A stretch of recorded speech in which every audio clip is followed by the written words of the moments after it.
C'est parti. Bien, bonsoir. Bonsoir et bienvenue à ce conseil municipal du 5 novembre. Bonsoir également à tous ceux qui nous suivent sur les réseaux sociaux. Et merci au public qui est ici présent. Avant de commencer d'ailleurs le conseil, nous tenions à présenter de nouveau nos plus sincères condoléances à toute la famille et les proches de Nadine Artigot.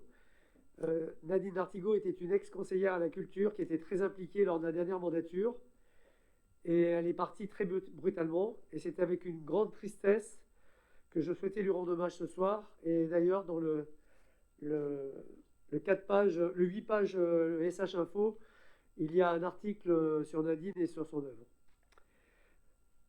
Donc maintenant, nous allons passer à notre conseil municipal qui va se dérouler comme suit. On va procéder à l'appel nominal, où on prendra aussi les différentes procurations qui sont arrivées de dernière minute. Donc je vais faire l'appel. Donc Maëlle Dubosc Paysan. Présente. Alain Clavry. Mathilde Vintroux est absente. Elle a donné procuration à Quentin Benchetrit, qui est présent. Édouard Dupouille. Présent. Oriane Ruval. Présent. Michel Villéger. Présent. Céline Hunardelli. Présent. André Jacubiec. Présent. Baudouin Merlet. Présent. Véronique Casavant. Présent. Patrice Biancone. Présent. Myriam Langlois. Présent. Caroline Chabreduc. Présent. Sandrine Bonpasse a donné procuration à Céline. Donc elle a donné pouvoir. Gaëtan Arix. Paul Gonsalves. J'ai du mal. Hein. Mathieu Parayou. Mathieu Parayou est absent. Oui, il va arriver, mais enfin il est absent. Jean Belloc. Elsa arrive en retard. Quentin Benchetrit présent. Henri Arbeil. Lionel Barbéris. Caroline Escande a donné procuration. Emmanuel Becheron aussi. Cathy Monteau. Et David Maviel a donné procuration. Je vous fais passer la feuille d'émargement pour que vous puissiez la signer et nous la redonner. Donc avant de rentrer dans les sujets de l'ordre du jour de ce conseil, je voudrais d'abord remercier Anna, Émilou, Arthur, Magdalène et Noémie qui nous font l'honneur de leur présence. Donc il manque Paul, Paul-Victor, Théo et Léopold qui sont excusés. Ils sont là aujourd'hui, c'est en tant que conseiller municipal des jeunes. Tout juste élus, je les remercie par avance pour leur investissement et leur souhaite le meilleur pour cette belle aventure. Caroline Chabreduc, ici présente, reviendra plus en détail sur la mise en place du CMJ et de ses nouveaux membres en fin de conseil. Que s'est-il passé depuis notre dernier conseil? Depuis fin septembre, nous avons organisé, accompagné et animé de nombreux événements. Tout d'abord, et comme nous nous étions engagés, nous avons organisé notre première réunion publique. Vous étiez d'ailleurs très nombreux à répondre à cette invitation et nous vous en remercions. Nous avons pu donc échanger en toute transparence sur les sujets en cours et à venir et nous souhaitons vivement renouveler cet exercice pour que cela devienne un rendez-vous régulier, car comme vous le savez, notre volonté est d'être à l'écoute de chacun d'entre vous. Nous avons également tenu à remercier tous les agents municipaux lors d'une journée familiale et surtout conviviale qui a eu lieu en septembre, tout en faisant le nécessaire pour qu'on passe un moment agréable. Il ne faut pas oublier que leur investissement et leur professionnalisme contribuent également au succès d'une saison estivale assez intense, il faut l'avouer. Vous avez vu également le mois dernier notre ville revêtir les couleurs d'Octobre Rose. On en a encore les stigmates qui devraient être lavés, j'espère, rapidement. Ça devait être fait cette semaine, mais il y a eu du retard auprès de l'annonceur qui devait le faire. Et Sosgor s'engage à le pousser pour que la ville redevienne normale. On s'est engagé d'ailleurs au prix d'une opération qui était Octobre Rose. puisque nous avions les différentes actions qui avaient été faites au bord de la plage, les parapluies sur le parvis. Et nous avions aussi soutenu une association qui s'appelait Défi Cap Optimiste, dont fait partie Emmanuel Bécheron, pour leur prochaine traversée de paddleboard entre le Pérou et Moorea, qui fait à peu près 8000 km durant l'hiver 2022-2023. Côté culturel, nous avons eu la joie de constater le succès rencontré par l'exposition que nous avons inaugurée la semaine dernière, qui s'appelle Dear Ocean, qui permet une véritable prise de conscience des nuisances que peuvent provoquer les déchets laissés sur notre sable, nos plages et nos océans. Vous pouvez aussi découvrir cette exposition en virtuel, puisque depuis cette semaine, nous avons mis un lien pour pouvoir visiter l'exposition en virtuel, et cela jusqu'au 14 novembre. Côté sportif, nous tenons à saluer le courage de tous ces coureurs de l'extrême Infinite Trail. C'était cette course qui a été faite autour du lac, où les coureurs devaient faire ce tour en 1 heure et repartir avec le temps restant pour se reposer, se restaurer. Notamment, je tiens à féliciter Philippe Polancel qui a parcouru 228 km, soit 34 fois le tour du lac, ce qui est énorme. D'ores et déjà, pour 2022, 180 dossards sont en inscription en moins de 3 semaines, donc c'est un succès garanti pour l'avenir. Quel spectacle et quel plaisir aussi d'accueillir une nouvelle fois sur nos belles plages d'Osgore une compétition de surf de haut niveau. Plus de 180 surfeurs étaient présents au Quick Pro France. Pour la petite histoire, je vous rappelle que la ville avait perdu cette épreuve sportive, mais à force de mobilisation et de ténacité, nous avons eu et nous aurons de nouveau en 2022 un challenger. Et nous ne désespérons pas, par ailleurs, pour accueillir un nouveau CT en 2023 pour le centenaire de la ville. Je ne vais pas m'étendre sur les différents projets et travaux réalisés ou à venir, puisque nous en avons parlé à plusieurs reprises lors de notre réunion publique ainsi que sur le SH Info, que vous allez d'ores et déjà recevoir sans abonnement et dans vos boîtes aux lettres, uniquement sur la commune de Sainte-Saulce-Gore, puisqu'il y a eu un petit raté au départ. Je vous rappelle cependant que les grands travaux de réfection de la place des Landais, de la rénovation du Sporting Casino, feront aussi l'objet de réunions publiques afin de partager avec vous l'avancement des projets et de cette histoire de ce que l'on sait mettre en avant, c'est-à-dire le Sporting et la place des Landais. Pour finir cette introduction, n'oublions pas que la Covid est toujours là et que nous devons rester prudents. Dans nos rues, c'est vrai que c'est comme si le Covid avait disparu de nos esprits. Et pour cause, puisque dans les Landes, le taux d'indice était seulement de 14 cas pour 100 000 habitants début octobre. C'est un chiffre qui n'avait jamais été atteint depuis l'été 2020, après le premier confinement. Depuis, plus de 82% de la population du département a été vaccinée. Cependant, la prudence reste de mise, car on observe un léger rebond depuis une quinzaine de jours, avec un taux d'incidence de 30,8 cas.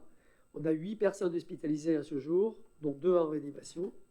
Donc il est important de rester responsable et de garder ses réflexes. Il ne faut pas baisser la garde, continuer à suivre les recommandations concernant les gestes barrières, le pass sanitaire, le port du masque dans les commerces ainsi que dans des réunions publiques de ce type, afin que nous puissions passer les fêtes de Noël en toute tranquillité, car Noël risque cette année d'être assez sympathique et on va vous réserver de belles surprises et le programme des festivités vous sera d'ailleurs communiqué très prochainement. Donc j'en ai fini et nous allons donc passer à l'ordre du jour de ce soir. Et avant tout cela, je dois désigner un délégué de séance et c'est notre plus jeune secrétaire de séance, c'est toujours Quentin Betchetrit. Merci Quentin d'accepter cette tâche. Donc tout d'abord, nous devons approuver le procès-verbal du conseil municipal du 24/09/2021. Est-ce que vous avez des remarques ou des observations? Donc nous allons passer au vote. Qui est pour? Merci. On passe aux finances. Donc, je vais passer la parole à Édouard Dubouille, qui va vous donner les explications sur les décisions modificatives pour les différents budgets. Et à l'issue de ces différents budgets, nous vous ferons passer des feuilles d'émargement assignées pour chacun des budgets que nous aurons à voter. Édouard, c'est à toi. Merci, monsieur le maire. Donc, pour rappel, les décisions modificatives sont des actes d'ajustement qui nous offrent la possibilité de corriger en cours d'année les prévisions du budget primitif et du budget supplémentaire. Elles modifient ponctuellement le budget initial. Donc, premier point, on va regarder le budget principal pour lequel il y a un certain nombre de modifications. Tout d'abord, sur la section de fonctionnement. Donc, vous avez pu prendre connaissance du tableau qui vous retrace les dépenses et les recettes. Je ne vais pas rentrer dans le détail, je vais juste m'attarder sur les éléments les plus significatifs, en commençant peut-être par les bonnes nouvelles, c'est-à-dire les recettes qu'on n'avait pas anticipées et qu'on retrace dans ce budget. Tout d'abord sur les droits de mutation, où on a des recettes supplémentaires à hauteur de 400 000 euros, donc qui montre bien le dynamisme de l'immobilier dans notre commune, toujours très actif.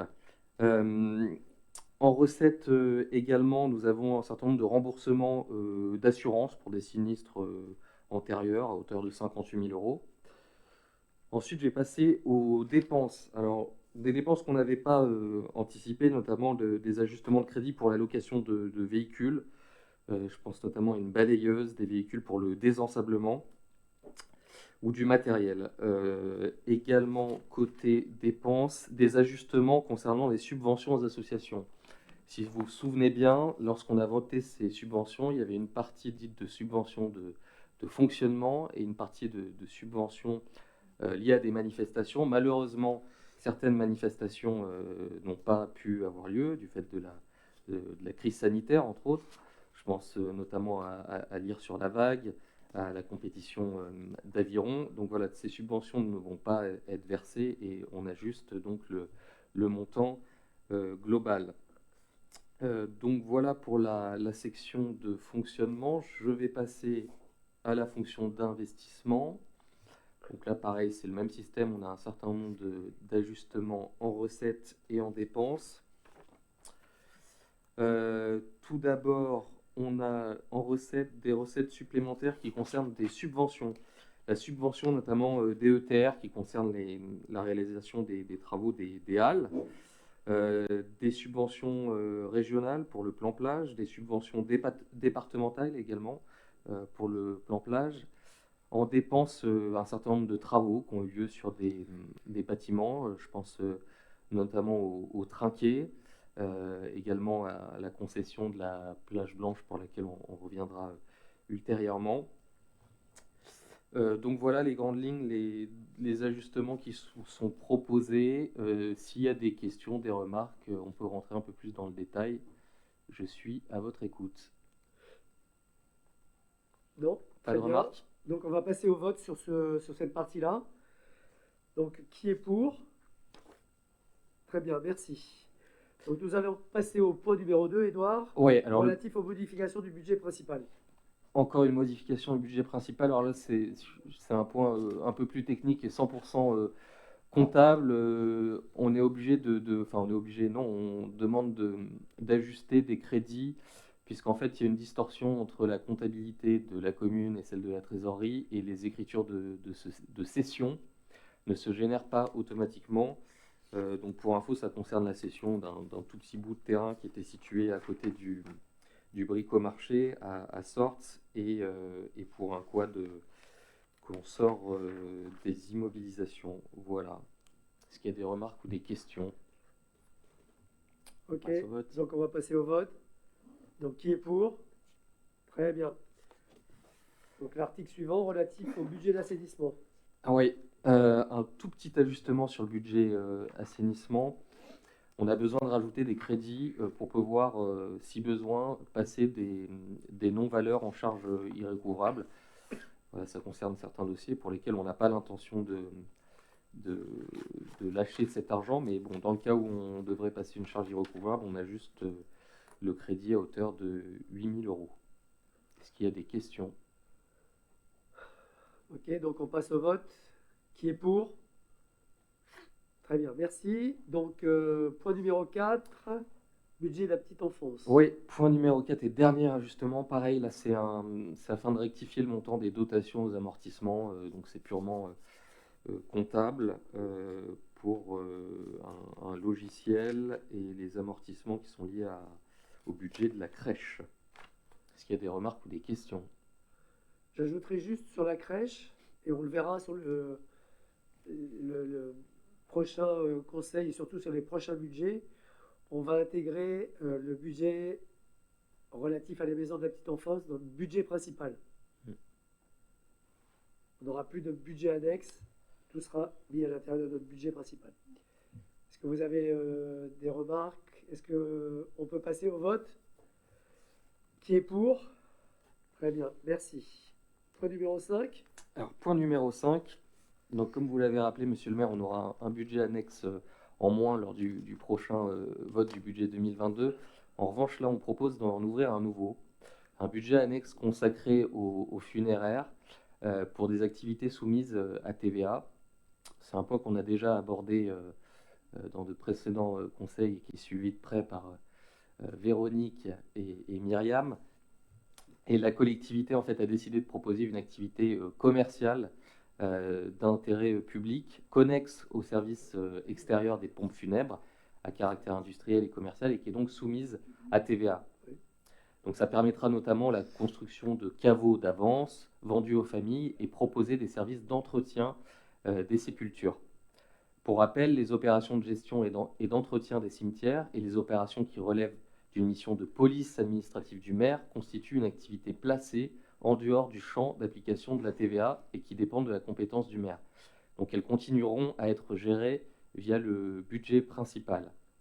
Donc il est donc proposé l'ouverture d'un budget annexe funéraire soumis à TVA à compter du 1er janvier 2022.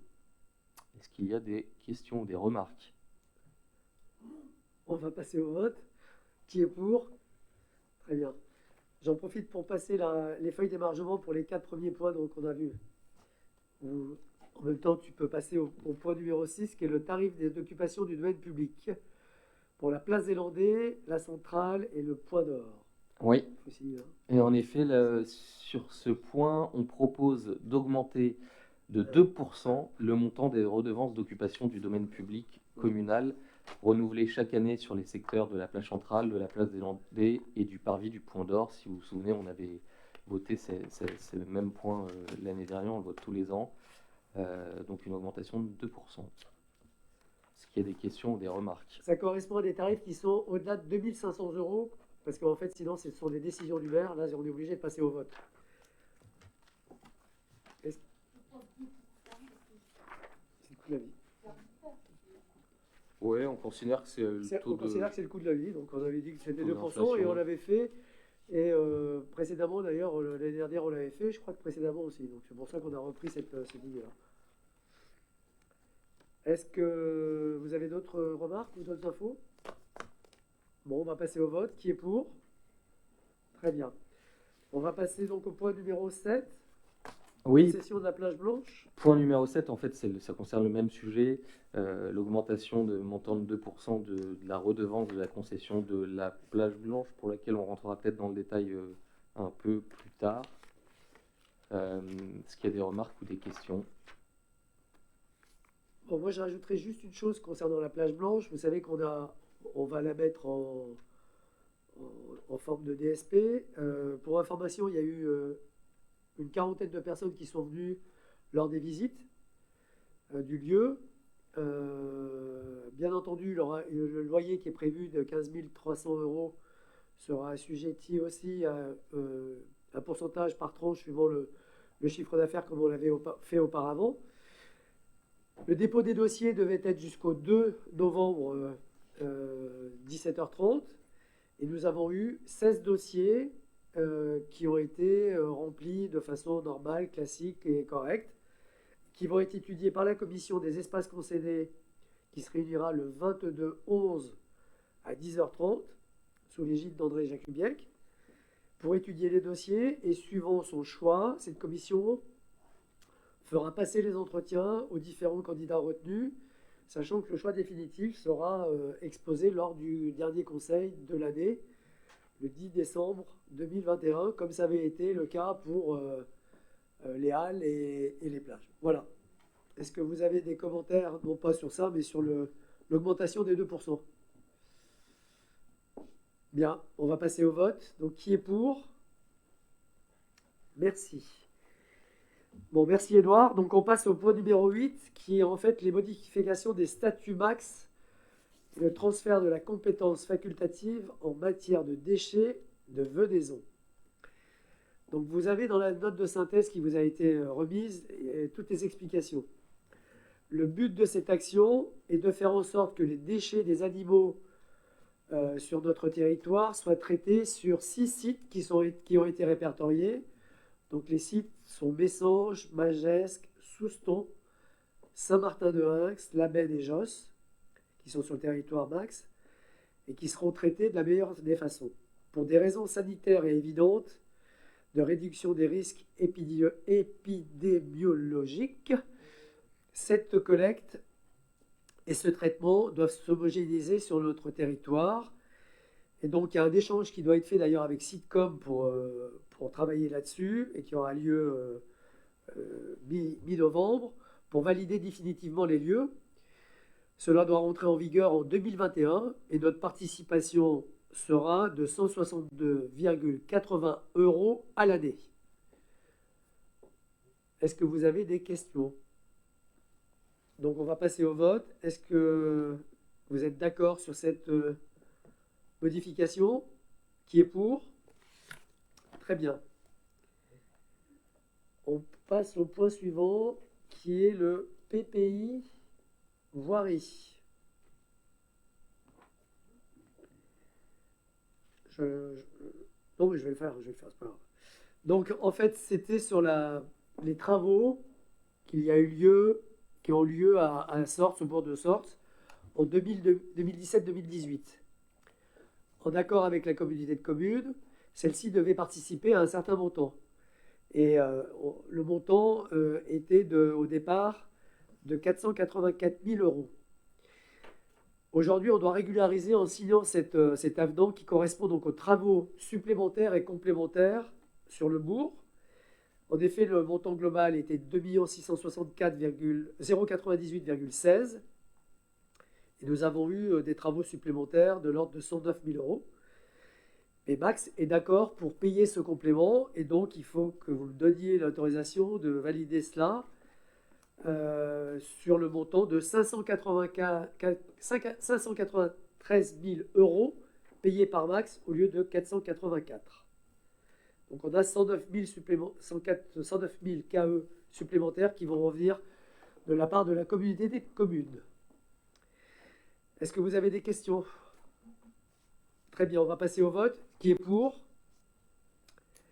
Merci. On passe aux affaires générales et on passe à la convention tripartite entre la commune de Seignos, notre commune, et Lire-sur-la-Vague. Je passe la parole à Céline Lunardelli. Alors, afin de mener à bien son festival, l'association Lire-sur-la-Vague a sollicité la commune de Seignos et celle de Sorts-Segor pour soutenir logistiquement et financièrement la mise en œuvre du dit festival. Les villes de Seignos et de Sorts-Segor sont persuadées que la culture est une valeur ajoutée à notre société. C'est pour ces raisons que les deux communes ont décidé de soutenir le festival. Donc, il convient d'autoriser à Monsieur le maire de signer la convention tripartite annexée que vous avez également, et l'engagement financier de la commune étant de 2 ans, à raison de 15 000 € par an, en sachant que le festival aura lieu une année sur 2 dans chacune des communes.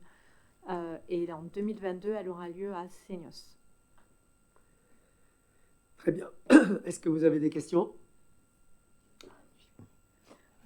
Oui, ce n'est pas une question, je voudrais juste intervenir par rapport à ce festival. Je suis heureuse de savoir que le festival va continuer à exister sur notre commune et heureuse aussi de savoir que la commune de Seignos deviendra elle aussi Donc, un soutien pour ce projet. C'est un projet que je trouve absolument formidable. Il faut savoir que lors des éditions précédentes, des dizaines de classes, des centaines d'enfants étaient présents pour le festival. Donc je pense que c'est vraiment important, effectivement, qu'on continue à soutenir le festival. Maintenant, comme c'est un investissement financier très conséquent, c'est intéressant de voir que, effectivement, la commune voisine va être partie prenante aussi de ce festival. Ensuite, je pense aussi que c'est un rappel peut-être pour la communauté de communes de dire que notre commune a vocation à devenir pôle culturel autour de l'écrit et de la littérature, et que c'est peut-être une raison supplémentaire de montrer que nous faisons tout pour avoir ce statut, on l'espère prochainement. Très bien, merci Cathy. On va passer au vote. Donc qui est pour? Très bien, merci. On passe au point numéro 11, c'est demande de subvention auprès de l'Agence de l'eau pour les différents travaux du pluvial, et je passe la parole à Alain Clavry. Merci, monsieur le maire. Bon, il convient d'autoriser le maire à solliciter l'Agence de l'eau pour bénéficier de subventions pour des travaux de gestion des eaux pluviales dans les secteurs suivants: avenue des Oyas, avenue des Tourterelles, avenue de l'Océan, avenue de Prémontier, place des Pins Tranquilles, avenue de Vamiré, avenue Charles d'Espiau, impasse du Languedoc, avenue de la Nusquet, avenue Vincent Boucault, avenue de Pasquale, avenue de Tours. Alors, évidemment, cette liste n'est pas figée, ça fait partie d'une première tranche. Les travaux démarrés incessamment, hein. Ils vont, je pense, durer jusqu'à début d'année 2022, et il y aura d'autres tranches de travaux. Il s'agit de signaler que l'Agence de l'eau participe uniquement sur les travaux d'infiltration dans le sol, dont certains travaux, par exemple sur l'avenue Larry, ne sont pas prévus dans les subventions, puisqu'on envoie les eaux dans le réseau, dans les collectes qui vont vers le canal. Voilà. Très bien, merci. En tout cas, c'est indispensable.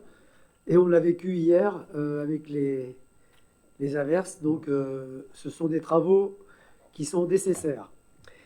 Donc, qu'est-ce que vous m'autorisez à me rapprocher de l'Agence de l'eau pour obtenir des aides de leur part? Et est-ce que vous êtes pour? Qui est pour? Merci. Très bien. On va passer donc au point numéro 12, qui est la dérogation du repos dominical. Pour information, nous, le classement de la ville de Sortzosgor en zone touristique autorise l'ouverture dominicale des commerces et non alimentaires tout au long de l'année, sans autorisation préalable de l'autorité territoriale. Toutefois, et suivant l'article 31-32-13 du Code du travail, le maire peut autoriser les commerces de détail alimentaires à ouvrir de façon ponctuelle le dimanche après 13 h dans la limite de 12 dimanches par an. Je ne sais pas si vous vous en souvenez, nous avions voté et discuté de ce point l'année dernière à peu près à la même époque. Donc en fait, il faut que vous m'autorisiez à signer cette dérogation du repos dominical sur 12 dates de juin à mi-septembre pour les commerces de détail alimentaire de plus de 400 mètres carrés. Ceci concerne uniquement le petit Carrefour Market ainsi que le Leclerc. Et cette autorisation, avant d'être entérinée, sera soumise à la MAX, mais aussi aux organisations syndicales pour acceptation de leur part. Est-ce que vous avez des questions sur ce sujet? Nous allons donc passer au vote. Donc, qui est pour?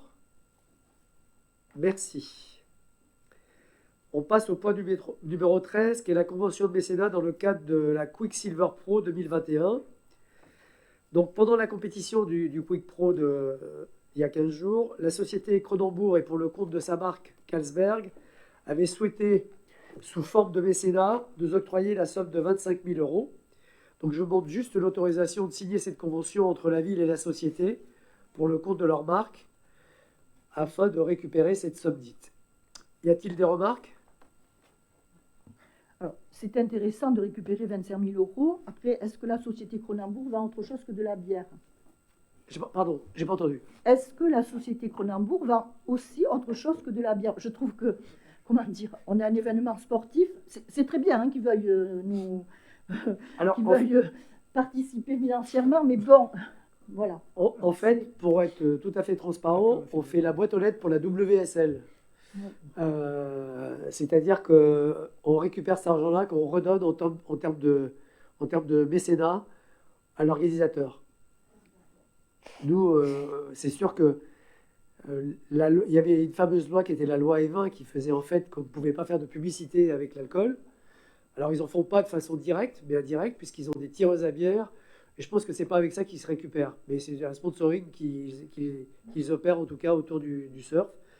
Et avec la WSL, qui n'est pas une association, qui est une société... Oui, Monsieur le maire, nous n'en avions pas parlé en commission, en commission de quoi? en commission générale. Si? Si.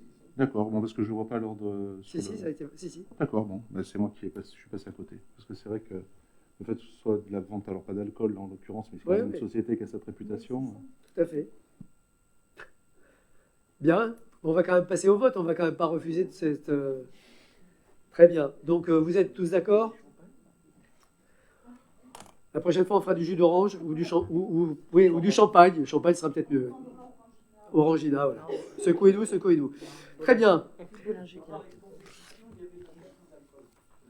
Ah, on est sauvé. On va passer au point numéro 14. Le transfert de compétences, des compétences de la gestion des services de l'eau et de l'assainissement au SIDEC. Donc, nous allons passer au sujet de la distribution de l'eau et de l'assainissement sur notre commune. Je vous rappelle le contexte. À ce jour, nous avons avec Suez une délégation de service public, une DSP, pour l'eau d'une durée de 12 ans, du 1er janvier 2013 et ce qui se termine le 31 décembre 2024. Et pour l'assainissement, c'est pareil, sauf qu'un avenant avait été signé en 2015 qui prévoyait des travaux d'un montant de 450 000 euros et qui a donc donné une prolongation de ce contrat jusqu'à fin 2028. Pour info, que ce soit pour l'une ou pour l'autre des fonctions, nous avons à peu près 5 000 abonnés pour l'eau, compteur eau ou compteur pour l'assainissement. La commune est actuellement compétente pour la distribution d'eau potable, la collecte des eaux usées, assainissement collectif et assainissement non collectif sur son territoire. Considérant que les compétences eau et assainissement collectif et non collectif deviendront, quoi qu'il arrive, communautaires au plus tard en 2026, conformément aux dispositions de la loi 2018-702 du 3 août 2018, relative à la mise en œuvre du transfert des compétences eau et assainissement aux communautés de communes, c'est la loi Ferrand-Fesneau, la MAX récupérera, quoi qu'il arrive, cette compétence et laissera le choix aux collectivités de son opérateur, mais prendra les excédents que chaque commune aura à date. Sur le territoire de Max, nous avons le syndicat EMA, qui gère Souston et ses alentours, de Sainte-Marie-de-Gosse jusqu'à Molietz. Nous avons Labède et Tos qui sont en régie, et nos voisins Cap-Breton, Angresse, Bénès, Magesque et maintenant Seignos qui sont devenus adhérents SIDEC ou qui sont déjà adhérents SIDEC en eau et en assainissement. Nous sommes donc nous coincés entre Seignos et Cap-Breton, à qui nous envoyons mais nous récupérons aussi de l'eau et à qui nous faisons travailler leur station de traitement, principalement sur celle de Cap-Breton. Les éléments qui déterminent notre choix se justifient par le fait que nous allons mutualiser les coûts de fonctionnement, que nous allons avoir un service pour l'usager plus intense et plus fréquent, avec un accueil physique et téléphonique important, compte tenu du nombre de communes adhérentes, un meilleur prix à long terme car nous éliminons un intermédiaire.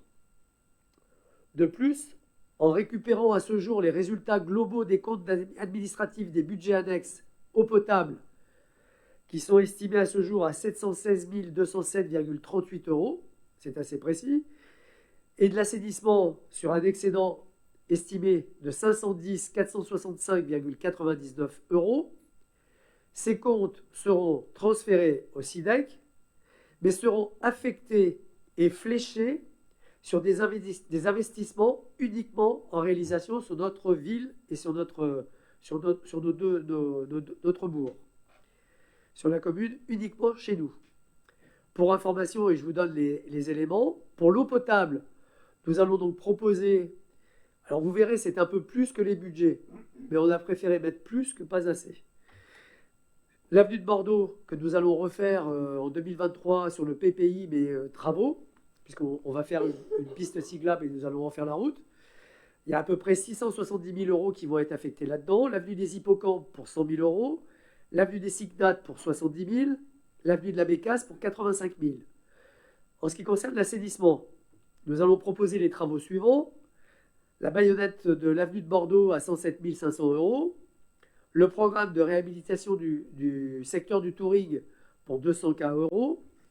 Le regard du Clapet-Berry pour 4 500 euros, petit budget. Et le poste du Golfe pour 291 000 euros. Alors ça fait beaucoup plus que ce que je vous ai dit, mais en tout cas, il est certain que l'investissement que nous allons récupérer sur les budgets cités ci-dessus, on va les affecter, les flécher chez nous. Ce qui risque de ne pas être le cas si nous les redonnons à la communauté de communes. Donc, on sera maître de nos investissements et maître de nos dépenses. Et nous n'attendons pas la fin des contrats pour récupérer cette somme-là. De plus, et ça se fera de suite, et ça c'est important, même si ça ne représente pas grand-chose en fin de facture, c'est ainsi, nous avons convenu avec le SIDEC de supprimer la surtaxe communale sur la part variable de l'eau potable, qui est de 0,10 euros, hors taxe par mètre cube, jusqu'à la fin du contrat de DSP qui va pour l'eau potable avec Suez. Donc globalement, et au regard des négociations qui vont s'entamer avec le SIDEC concernant le tarif total, pour améliorer notre collaboration, investissement et prix sur le bas de chacune des factures, nous vous demandons ce soir de voter uniquement l'adhésion à ce syndicat. Nous allons, nous, parallèlement à ça, travailler sur les pourcentages et les différents centimes que nous pourrions gagner en plus après la fin de la DSP. Est-ce qu'il y a des observations sur ce sujet? On en avait parlé en commission générale, donc je pense qu'on avait suffisamment débattu, mais si vous avez d'autres questions, très bien. Donc nous allons passer au vote. Donc qui est pour? Merci. J'en profite aussi pour remercier la SPSH qui nous a aidé un peu dans ce dossier, qui, depuis 6 ans d'ailleurs, a travaillé sur le sujet, n'a pas fait pencher la balance à ce moment-là, pour différentes raisons. En tout cas, aujourd'hui, c'est chose faite. Nous allons passer au point numéro 15, qui est la convention de partenariat avec l'association Handiplage 2021-2026 pour la plage des Chênes-Liège. L'accessibilité de nos plages est une préoccupation importante de la commune de Sorts-Osgore et l'objectif est de permettre aux personnes à mobilité réduite de profiter de nos plages. D'autant plus que les efforts en la matière ne bénéficient pas uniquement aux personnes à mobilité réduite, mais au plus grand nombre. Aujourd'hui, la commune dispose de 2 plages labellisées Handiplage. La plage blanche au lac et la plage sud à l'océan. La réalisation de différents travaux plage des Chênes-Liège pour faciliter l'accès aux personnes à mobilité réduite, les PMR, à la plage, aux postes de secours et aux douches, et après avoir mis aux normes PMR, les toilettes publiques, qui ont été totalement rénovées, nous pouvons maintenant prétendre au label de l'association Handiplage pour celle-là. La plage des Chênes-Liège est la plage du lac la plus fréquentée et surveillée sur la période la plus longue de mi-juin à mi-septembre. Elle dispose déjà d'un tir à l'eau disponible sur les heures de surveillance. Ce label que nous pourrons obtenir permettra de renforcer les efforts qui sont mis en matière d'accessibilité de nos plages et est donc proposé de m'autoriser à signer cette convention qui sera valable 5 ans à compter de sa signature, sachant que la participation de la commune sera de 340 €, c'est-à-dire frais de gestion plus panneaux de signalétique auprès de cette association. La convention que nous vous proposons, c'est d'autoriser donc ça pendant 5 ans. Il y a différents niveaux de labellisation. Pour nous, aujourd'hui, c'est le niveau numéro 1. Et l'objectif est d'atteindre rapidement le numéro 2 en renforçant l'accompagnement humain. Est-ce que vous avez des observations sur le sujet? Donc, pardon, monsieur le maire, mais est-ce Oui, que la vas-y. plage blanche reste en dit plage? Non, à ce moment-là. Si elle continue à l'être, Ah oui, malgré tout. malgré tout. Là, on essaye de tenir la labellisation sur l'autre. Oui. Oui. Non, mais les équipements ne sont peut-être pas aussi Adapté. adaptés, non? Non, mais c'est là aussi où le but de cette convention, c'est aussi d'inciter nos maîtres nageurs à nous remonter les problèmes de fréquentation. Ça, on sait qu'il y en a une qui est très fréquentée, donc voir si le besoin est adapté ou pas, et donc de faire les travaux nécessaires. La convention, elle nous aide dans ce domaine-là, et elle nous permet, en tout cas, de trouver les moyens nécessaires pour pouvoir recevoir les gens quand ils sont en fauteuil ou quand ils sont handicapés. Du coup, il vaut mieux avoir 3 plages plutôt que 2 vraiment très très bien équipées. Bah, en Je fait, le fais. le but, c'est d'en avoir un maximum, puisque je pense Oui, que l'eau est c'est ça. accessible à tout le monde. Oui. Voilà. Et donc, cette idée, c'est Je sais pas, d'ouvrir. je suis pas sûre, La convention de partenariat, c'est important, puisque ce sont des gens ça oui. qui savent de quoi ils parlent et qui vont nous aider, en tout cas, à faire les bons choix et au niveau des travaux, à faire les bons travaux pour pouvoir recevoir le maximum de gens. Non, je dis ça parce qu'il me semble que la plage blanche maintenant est moins adaptée, qu'il y a des, enfin, que c'est plus difficile. Non, je crois Sur pas. cette On a fait plage, des non. travaux dessus, donc a Après, c'est priori, ça n'a bon, pas été... David n'est pas là pour en parler, mais bon, Non, non. d'accord. Parce que la plage blanche, elle est... Toi qui fréquentes la plage blanche, elle est adaptée à tout le monde. Ouais. Voilà. Mais, ouais, Ouais. c'est ça. Moi, ça me semble. Mais bon. Absolument. Les tirs à l'eau Oui, sont oui. utilisés énormément. Et la sud, oui. Bien sûr. Très bien. Donc, est-ce que vous m'autorisez à signer cette convention? Donc, qui est pour? Ok. On va passer au point numéro 16, qui est les ressources humaines. Et je vais donc laisser la parole à Baudouin Merlet. Je lis à l'envers.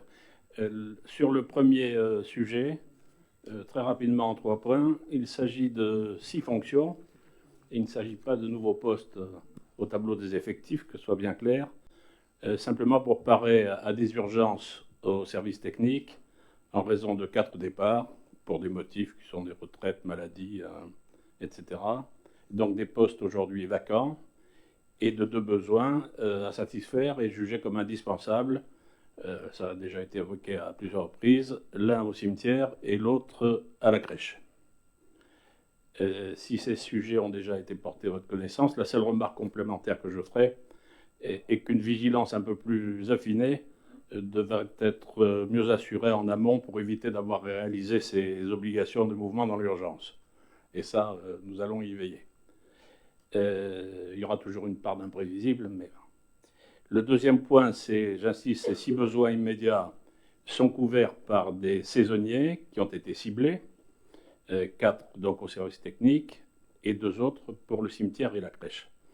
Il s'agit donc bien de mise en place de CDD existants et non de titulaires. Et donc pas d'effet collatéral sur quelque chose qui nous est très cher, la masse salariale.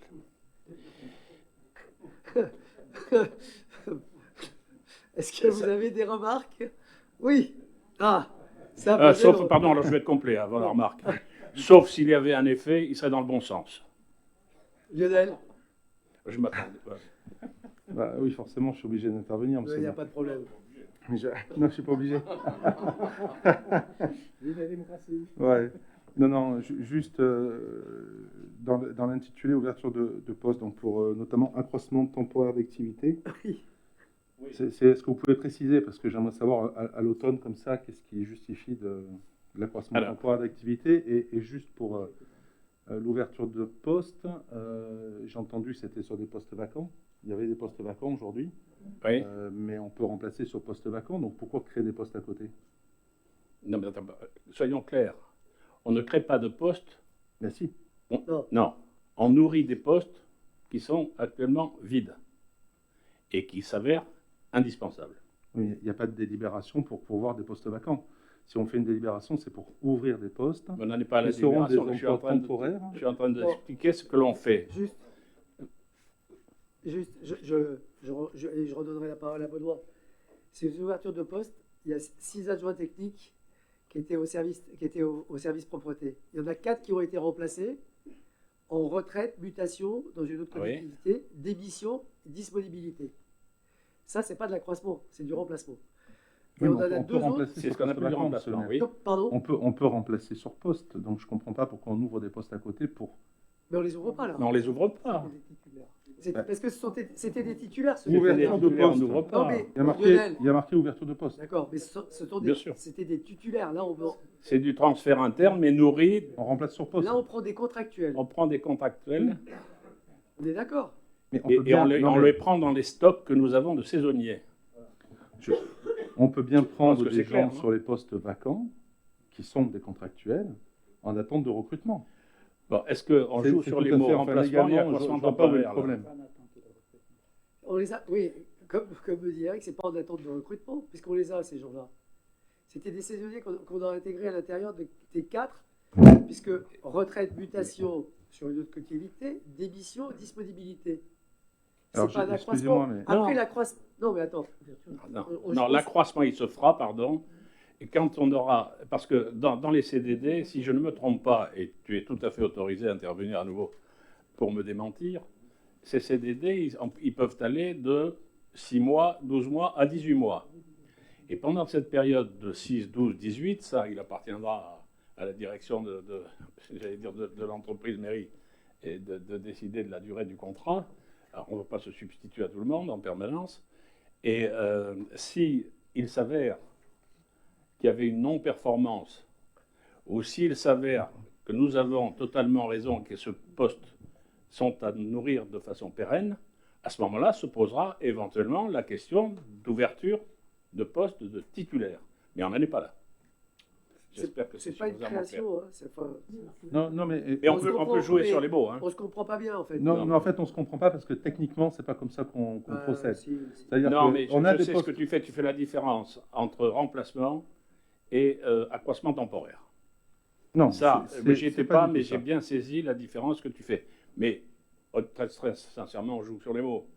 C'est de Non, la c'est pas... c'est de la Ce que je veux définition. dire, c'est que c'est pas un sujet de conseil municipal, dans la mesure où, normalement, il y a des postes vacants, il y a des gens absents, des gens qui sont en attente de remplacement. Ces postes-là, on les pourvoit avec des gens qui sont soit en CD... Enfin, qu'on peut mettre temporairement sur le poste, pas besoin d'ouvrir un poste à côté. Mais- Or là, on Donc, écrit mais- qu'il y a un accroissement temporaire Non, mais ok, alors d'activité, et en commission, je vous rappelle qu'on nous explique qu'en plus, il y a dans l'organisation des absences qu'il faut pourvoir, etc., parce qu'il nous manque du personnel.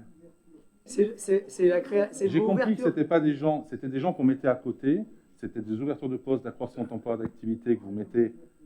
Je veux dire, techniquement, c'est la première fois que je vois ça, donc très bien, c'est sûrement une technique que je ne connais pas, c'est très bien, mais tu c'est peux pas ne comme ça. tout connaître après. On remplace toujours des postes vacants Après, quand en tu verras- attendant de pourvoir les postes. En tout cas, après, il y a le tableau des effectifs.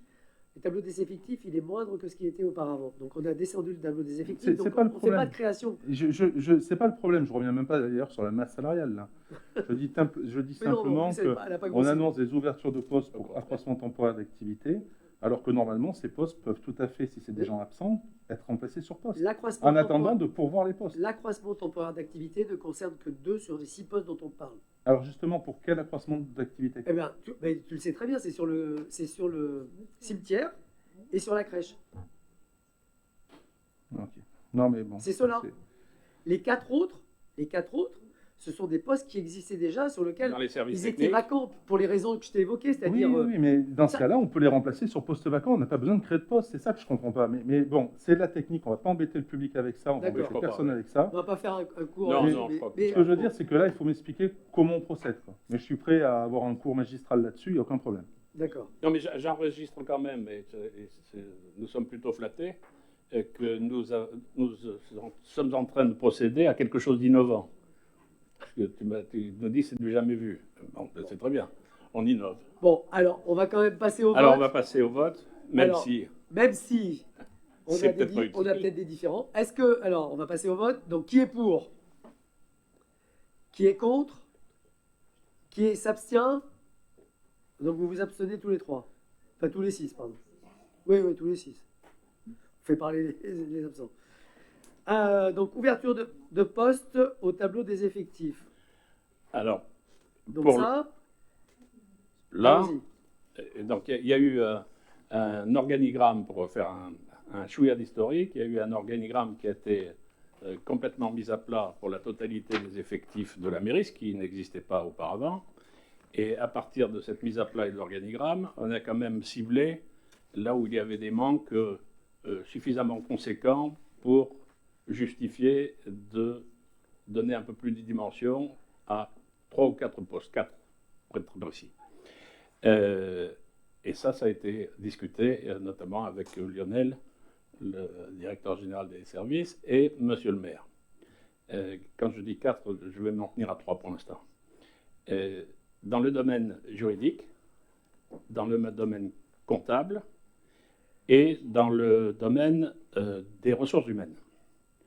Pour les ressources humaines, nous avons recruté, c'est fait, il y a un moment, une adjointe dans ce service. Pour le juridique, les embauches, enfin les publications ont été faites, les curriculum vitae sont arrivés. Nous avons procédé à la sélection dans le cadre d'un recrutement et il y a un recrutement qui va prendre complètement corps au mois de décembre dans le service juridique. Donc là aussi, une adjointe. Ça a été déjà aussi discuté entre nous. Et donc c'est pour ce poste-là que nous allons vous demander de voter. Et je préannonce, si je puis dire, mais c'est aussi connu, que nous avons besoin aussi, ou la mairie a besoin aussi, d'un autre adjoint dans le service de comptabilité. Et pour vous dire que nous faisons les choses quand même à peu près sérieusement, et c'est que pour l'instant, nous n'avons accepté aucun CV que nous avons reçu. Et donc nous avons fait une nouvelle publication.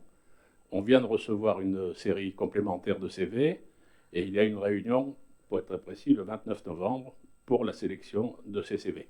Mais pour l'instant, on ne vous demande pas l'ouverture de ce poste, on vous le demandera en temps utile.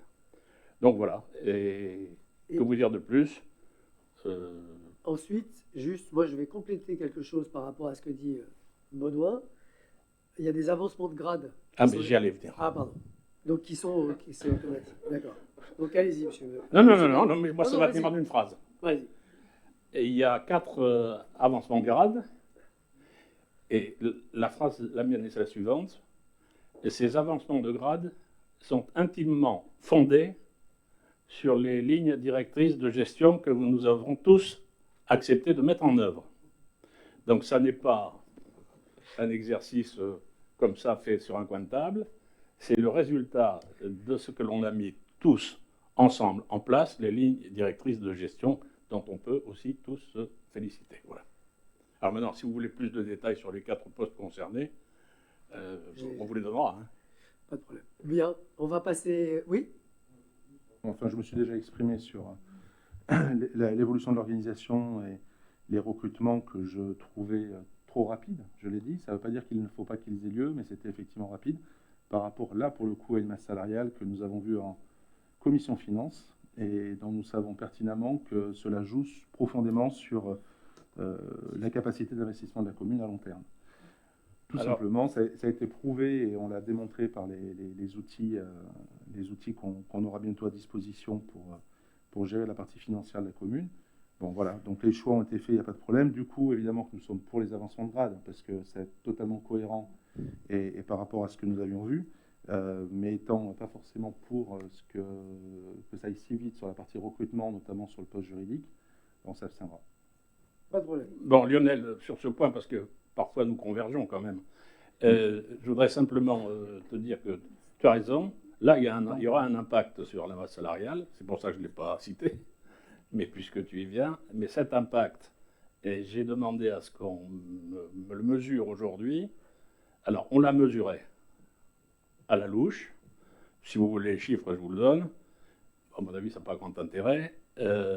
Mais on est en attente, et ça c'est plus important, en attente d'un outil de gestion, d'un logiciel de gestion qui doit venir d'ici 2 mois afin de pouvoir intégrer tous ces aspects-là d'avancement de grade dans la masse salariale.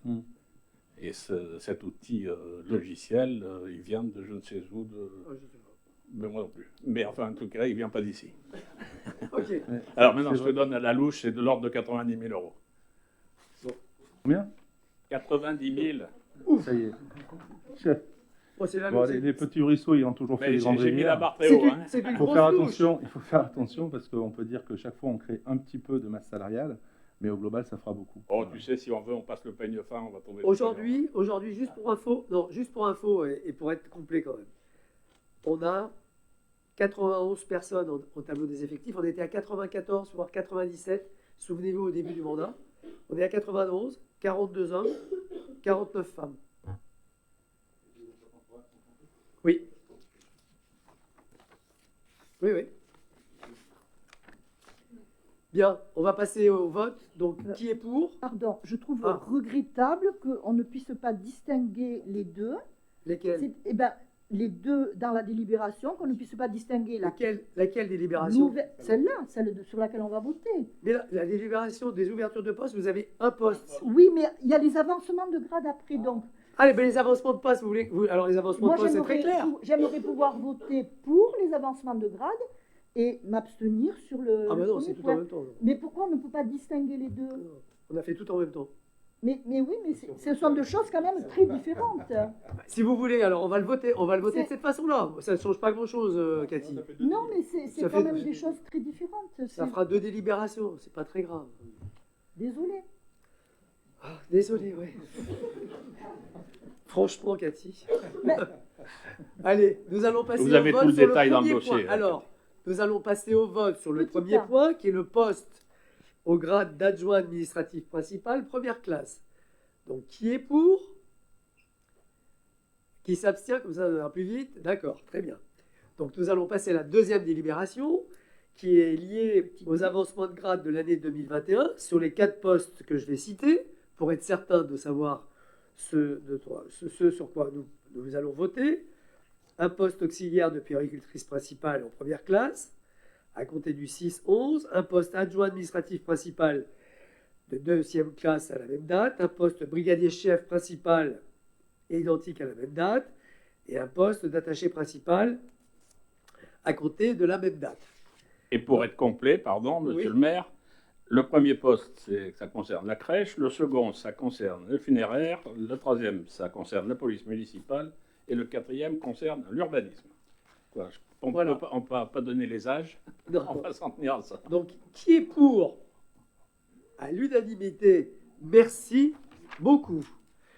Donc, nous allons passer à l'urbanisme maintenant. Et on va parler d'aménagement du secteur, du permis d'aménager du secteur des Landais. Je vais passer la parole à Maëlle. Merci, Monsieur le maire. Donc, la commission ad hoc qui a été créée lors du conseil municipal du 1er septembre 2020 a travaillé sur le projet de réhabilitation du secteur des Landais avec une équipe composée des sociétés Exit Paysagistes Associés, Iris Conseil, qui est la société d'ingénierie, et ON, qui est le concepteur Lumière. Les grands principes de ce projet ont été présentés et validés par la commission précédemment citée.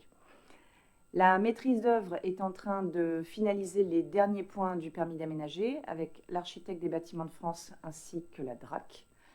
Et il est proposé d'autoriser Monsieur le maire à déposer donc ce permis d'aménager qui vous sera présenté lors du prochain conseil municipal. Et j'en profite également pour annoncer que durant le mois de novembre, les commerçants ainsi que les résidents du secteur des Landais seront contactés pour participer à une ou plusieurs réunions de présentation afin de leur soumettre le projet à son stade actuel. Mais certains sont déjà au courant, donc mais comme ça, je peux valider l'information. Merci. Alors, est-ce que vous m'autorisez donc à déposer le permis d'aménager après les différents rendez-vous que Maëlle a cités? Est-ce qu'il y a des observations? Donc, on va voter. Qui est pour? Ok, très bien. Merci. On va passer au point 19. Donc ça, c'est les décisions du maire, mais je donne la parole à Édouard Dupouille, puisqu'on reparle de côté financier. Oui, effectivement, on parle des tarifs d'occupation du domaine public. Cette fois-ci, ceux qui sont en dessous de cette limite de 2500 €, donc qui ne sont pas soumis au vote, et pour lequel on a tout simplement appliqué une augmentation de 2%, comme évoqué. Vous avez dans la délibération l'ensemble des détails. Je ne vais pas lire et prononcer le nom de chaque propriétaire, enfin locataire plutôt, qui exerce une activité sur ce domaine public. Vous avez tout le détail et je n'ai pas d'autres points à rajouter s'il y a des questions éventuellement. Voilà, Donc on vous passe avez au... le tableau. Non. Oui. Tu peux passer aux autres points. L'autre point qui concerne également l'occupation du domaine public, et c'est l'autorisation pour louer les concessions suivantes, donc sur la plage centrale, sur la plage des Landais, au Point d'Or, et de fixer également les différents tarifs. Donc vous avez l'ensemble des noms des occupants de ces concessions et les tarifs qui sont en face. Voilà, pareil, je ne vais pas les énumérer et les lire. Vous les avez tous sur le tableau. Très bien. L'autre point, c'est la décision de la participation au financement du point repos. Vous savez, c'est le point repos qui se trouve à la centrale durant l'été. Et donc, chaque concessionnaire doit payer 304 € chacun pour cette partie-là. Donc ça, c'était pour information. Bon, merci Edouard. On va passer au point 20. Dans la question diverse, je vais passer la parole à Caroline Chabreduc qui a 3 sujets sur lesquels elle doit nous informer et nous donner quelques informations complémentaires. Merci Monsieur le maire. Donc je vais vous parler des différents projets qui sont menés par les jeunes et pour les jeunes en ce moment. Ceci à partir de maintenant et juste pour toute l'année 2022. Donc cette année à venir, nous allons mettre en place différentes actions sociales et chantiers jeunes visant à favoriser l'inclusion, la réussite et l'engagement des enfants, des jeunes et de leurs parents dans la commune. Ainsi, à partir de la rentrée du mois de janvier, un contrat local d'accompagnement à la scolarité dit classe sera mis en place dans nos 2 structures de périscolaire 3 fois par semaine durant 1 heure.